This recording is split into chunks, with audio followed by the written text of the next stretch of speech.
I love damaging the environment. I think the environment is a bad thing. We should damage it. We should make it better for humans. We should go out there, tear down trees, put up shopping malls, do all this sorts of stuff. I think that's lovely, because the environment fundamentally means unimproved by humans. When it's non-environmental, that's when it's been improved by humans.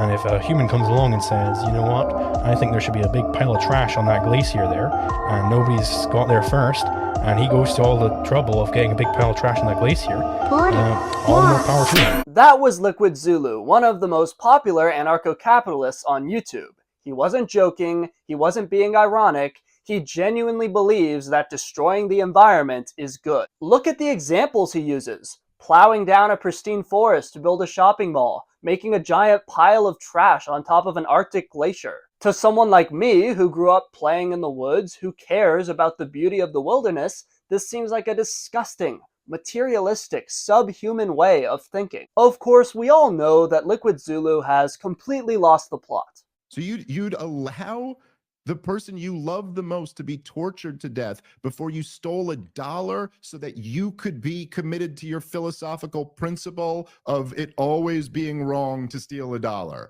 Yes, I believe it would be immoral to steal a penny or rape a baby or any other aggression. I believe that would be immoral, yes. But unfortunately, he's not alone. Last year, I attended a libertarian conference at the Mises Institute. Ron Paul was there, David Gordon was there, Lou Rockwell was there, and these libertarians would literally say things like, I hate nature, I hate the environment. There was this one fat economist who literally looked like the Monopoly Man, and he would just make constant jokes about, haha, those dumb environmentalists who care about the beauty of nature and not just money.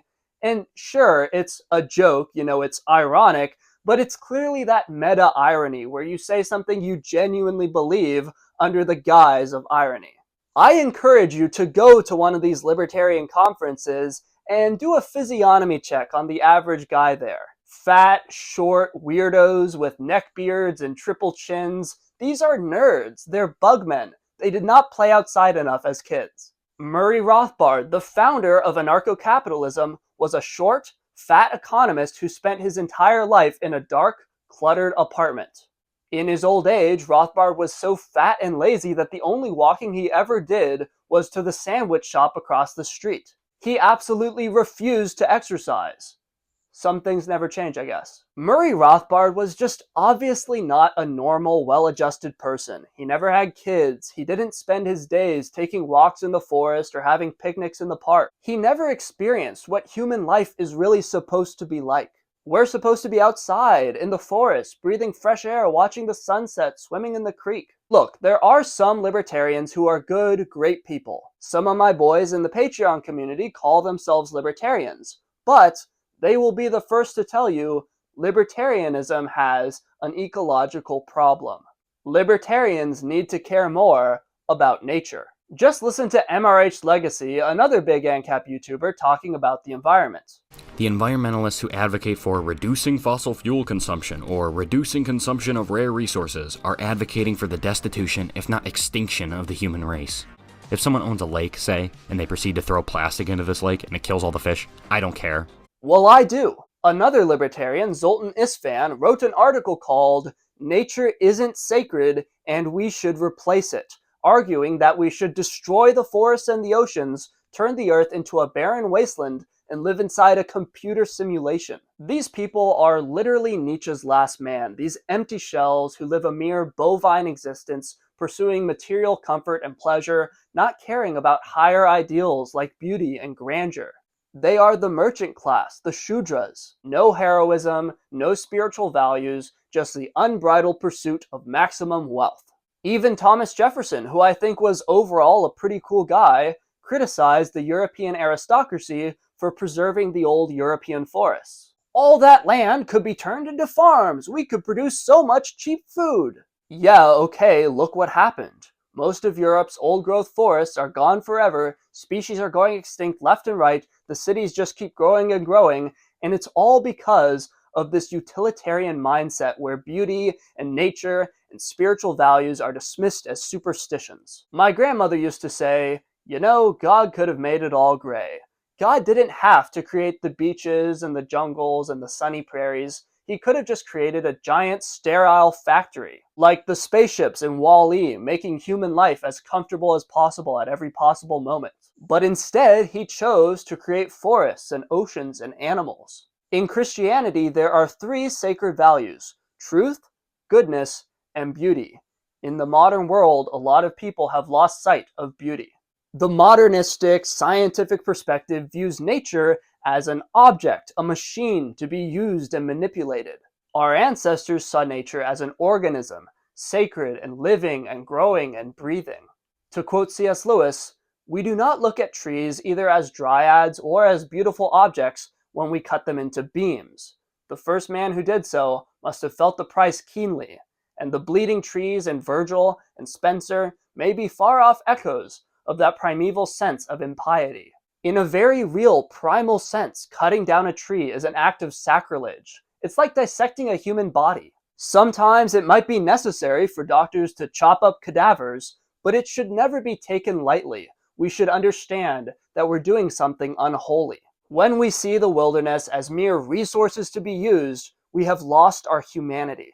I remember one time my economics professor said that if you don't develop the land by building neighborhoods or shopping malls, it just sits there wasted. Now look, I'm not saying you should never develop land. We obviously need homes and farms, but undeveloped land, untouched forests and rivers and wilderness is not wasted. It's beautiful and valuable in and of itself. A lot more valuable than a shopping mall. Listen, I'm not some sort of communist. I generally like capitalism. In fact, I think capitalism is good for the environment. Take a look at this graph. The vertical axis shows environmental friendliness. The horizontal axis shows GDP per capita. As you can see, richer countries are better for the environment. It doesn't take a genius to see that the top half of this graph is wealthy European countries, the bottom half is poor African and Asian countries. And if you're wondering what that environmental protection score consists of, this graph breaks it down. Air pollution, carbon, deforestation, fisheries, biodiversity, everything was taken into account. Just two countries, China and India, create 1/3 of global emissions. America only creates 11%, which is not good. We should try to cut that down. We should do our part as much as possible, even if nobody else is doing theirs. But the point is, these overpopulated third world countries are the biggest danger to the environment. According to Climate Action Tracker, by 2030, China's emissions will stagnate, America's emissions will drop, but India's emissions will only continue to grow.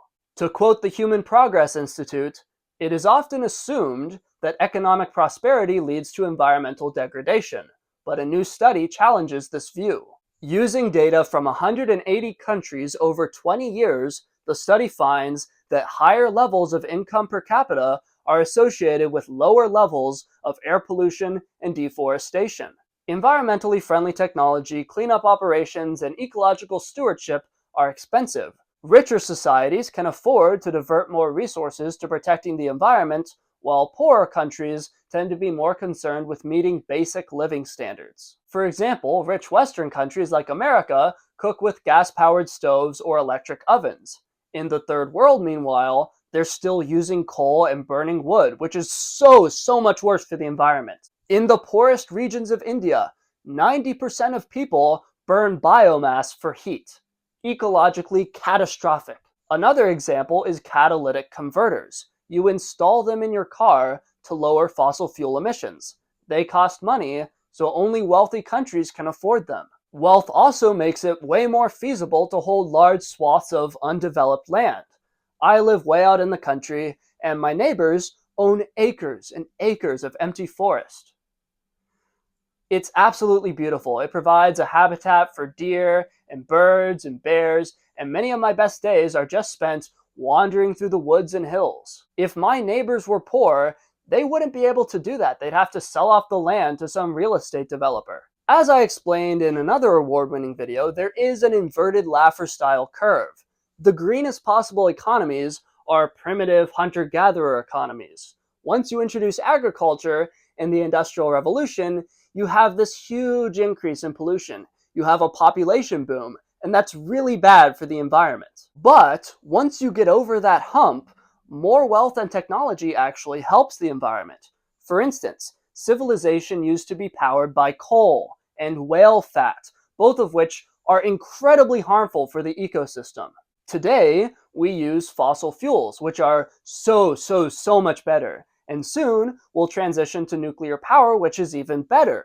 And we would have done so already if it wasn't for government corruption. Video on that coming soon. Economic prosperity means that more people can afford education.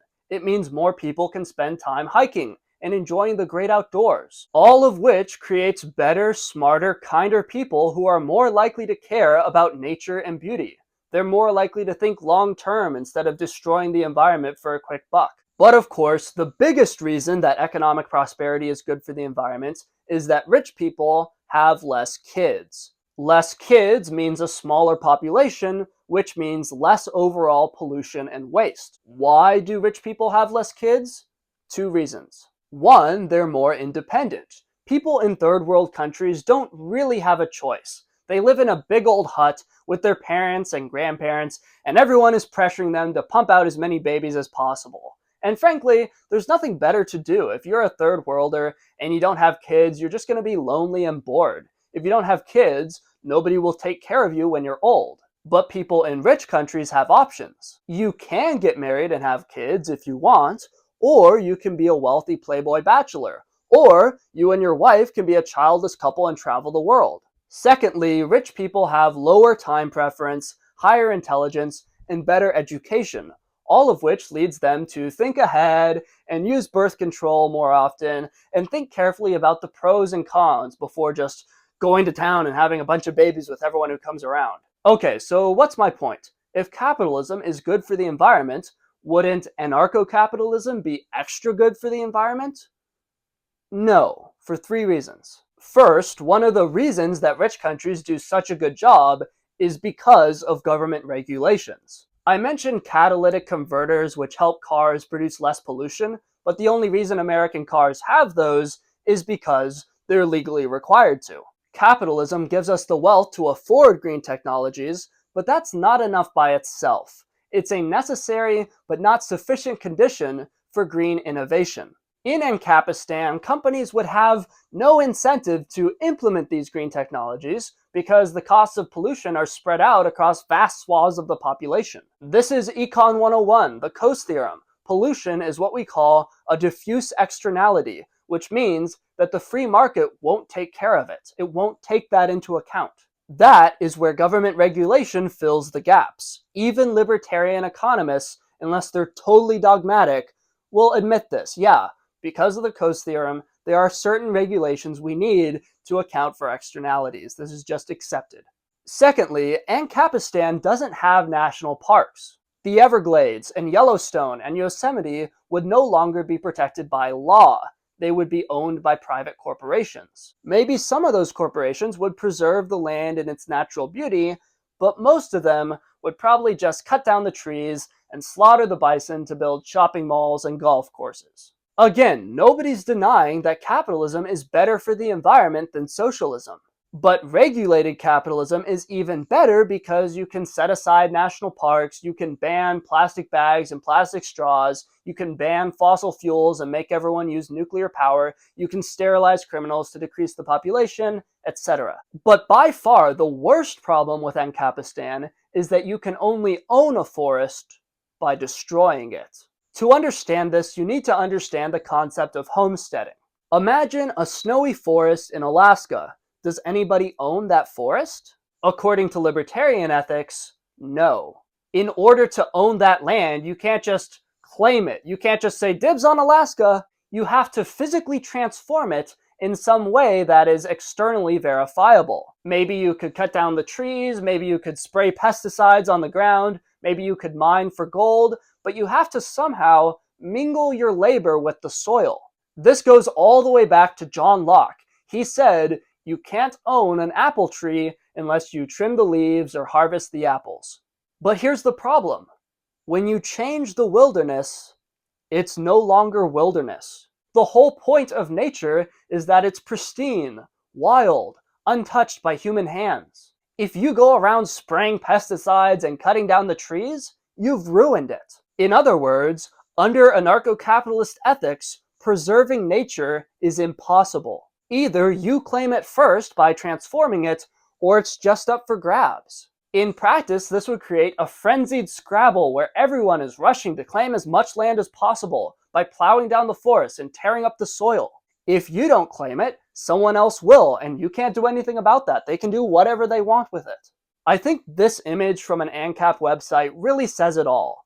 Lush, green, living jungles cannot be property. Sterile, barren farms can. The libertarian theory of homesteading feels intuitive. In contrast to statist land allocation, which relies on arbitrary historical claims, the homesteading principle seems simple, principled, and morally intuitive. Whoever first mixes his labor with unowned matter acquires ownership of that matter. Simple as. That system works pretty well when you're dealing with pioneers in coonskin hats, but it doesn't work in modern societies with huge transnational corporations, Agent Orange, fire, and drones. If you think through the incentives here, a bleak conclusion becomes inevitable. Anarcho-capitalism would strongly incentivize large-scale, destructive, and ecologically catastrophic vandal homesteading. Bulldozing topsoil, intentionally spilling oil, dumping chemicals, these are all very cheap, very fast ways of claiming as many acres as possible. Yeah, sure, it will ruin the soil and destroy valuable resources temporarily, but when you're racing to claim the wilderness before your competitors get there, ruined land is better than no land. I'm not just making this up. Companies do this in real life. Google slash and burn agriculture. In Ancapistan, property rights are permanent, so the incentive to claim as many acres as possible is overwhelming. Again, I'm not saying that capitalism is bad. I'm not saying you should be a commie. Capitalism is good for the environment, but we have to be sensible. We have to be reasonable. Certain regulations to protect nature are just common sense. Anarcho-capitalism is evil. Anarcho-capitalism is a death cult.